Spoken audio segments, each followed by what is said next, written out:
Me voici en silence, Jésus, mon bien-aimé. Je me présente à toi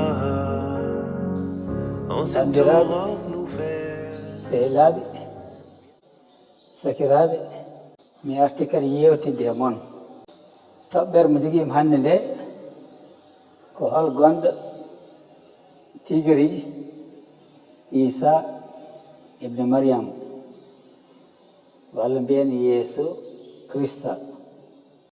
Banndiraaɓe, sen janngii he nder Alquran wiya kanko ko annabi, kono kadi ko Messi walla Almasiihu. Banndiraaɓe, paamen kanko wonaa annabi tan, ko kadi Almasiihu. Nden ɗon helmere firti e yahudiyankoore ko neɗɗo mo joomiraaɗo suɓi, mo joomiraaɗo toɗɗi. Banndiraaɓe, paamen kanko wonaa annabi ɓolo, o diwi baawde annabaagal. Seerdimo he enen fof, kanko o jibdinaaki he bakkat, manam kanko o alaa baaba e nder oɗo aduna. ɗum waɗi inde makko joftata ke Maryama.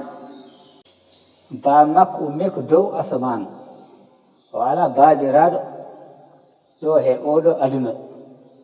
ɗum waɗi o alaa bakkat. yimɓe fof waliyaaɓe, seernaaɓe, annabaaɓe, kamɓe fof e jibdinaake bakkat. alaa fof mo meeɗa jibinede e aduna taw waɗaani hayso bakkate toksel. ɗum ɗon banndiraaɓe woodaani, ɗum ɗon woodaani. ɗum waɗi he nder defte ɗe wonko winda heen ko ɗum ɗo: kala jibinaaɗo seydaani dubbi junngo mum e mum. mbi haa heddi Isa ibne Maryam. Isa ibne Maryam arani wadde golle nelaaɓe. e nder defte ɗe ene winda ma won 124 ujunere annabaaɓe ngari e oɗo aduna. kono haa jooni bakkat no woodi. haa jooni yimɓe ndumti Allah. haa jooni hareeji heegeji ene woodi e oɗo aduna. bakkat dal iwaani e oɗo aduna taw. arɓe fof ɓe mbaɗi golle maɓɓe ni ɓe mbawiri wadde ni.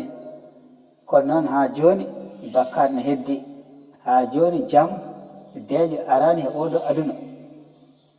ɗum waɗi kanko mo mbiten Isa ibne Maryam, o arini jooni ma on duuɓi ujunaji ɗiɗi. golle makko e baawɗe makko e baɗe makko ene ceerti. o wi kanko dow asaman o ummi. o wi ko kanko woni goongo, woni laawol, woni nguurdam. alaa fof baawɗo yahde dow asaman to joomiraaɗo taw rewraani heen makko. sababu o fof ko ɗum ɗo, kanko o jibnidinaaki he bakkat. banndiraaɓe, paamen Allah ko laaɓɗo, Allah ko ceniiɗo, o waawaa wuurdude he bakkat. so a yiɗi wuurde e joomiraaɗo haa abada, laa budde ndewraa he Isa ibne Maryam. hol sababu? par ce que o wi ko kanko woni goongo, woni laawol, woni nguurdam. o wi ko kanko woni guurtugol kadi he nguurdam. annabaaɓe mbaɗi golle maɓɓe haa gasi, timmini golle maɓɓe. kono noon haa jooni kiɓe kaali ko yerodidani he ko Yeesu haali ko. Yeesu wurtini maayɓe, o waɗi kaawisaji mo hay gooto meeɗa wadde. o yaafima kadi bakkatuji yimɓe. alaa baawɗo yaafnaade bakkatuji yimɓe so wonaa kañum e hoore mum yo taw alaa bakkat. ɗum waɗi so a witti bindi makko ɗin ko haali ko, golle makko e balle makko fof ngannda vraiment ene seerti e ko haala ko adan e ko windanoo ko kadi adan. banndiraaɓe, dartoɗen miijiɗen kadi seeɗa. balɗe men ko daɓɓe ɗo he oɗo aduna enen fof ken maayoɓe. est ce que hande enen jogii manam hoolare walla ko mbiyeten ko garanti sa maayi ma wonde he jomiraɗo ha abadan. bandiraɓe kalden gonga, hande yimɓe heeɓe kuli he ɓerde mabɓe par ce que ɓe ngala hoolare tan he nder ɓerde mabɓe siɓe maayi maɓe gonde jomiraɗo ha abada. sababu ko holɗum? ɓe ganda hol gonɗo yeesu almasihu. sa gowdini on gorkojo ma jomiraɗo rokko deeƴere, ma jomiraɗo rokko garanti ngam wondude he makko ne fa abadan. ko wi kala gowni ɗum hankkadi so maayi ma wondu he makko ha abadan.